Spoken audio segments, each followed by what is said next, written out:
Ustaz Solmed dikritik karena pamerkan rumah mewahnya, Ustaz Dery beri pembelaan. Ustaz Soleh Mahmud atau Solmed dihujat imbas pamerkan rumah mewahnya. Suami April Jasmine menyebut hunian mewahnya bernilai 80 miliar rupiah kala berbincang dengan Atta Halilintar. Atas hujatan yang dialami Ustaz Solmed, Ustaz Dery pasang badan terkait hujatan warganet tersebut. Dijelaskan Ustaz Dery, bayaran seorang penceramah memang tidak mungkin bisa untuk membeli mobil mewah.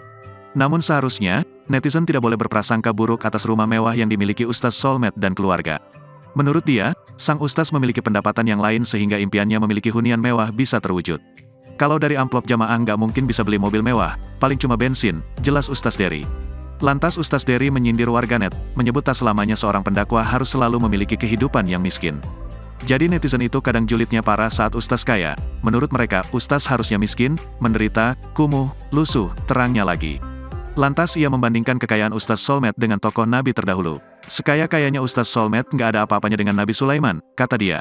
Ia pun menasihati, agar setiap umat menaruh dunia bukan di hati melainkan di genggaman tangan.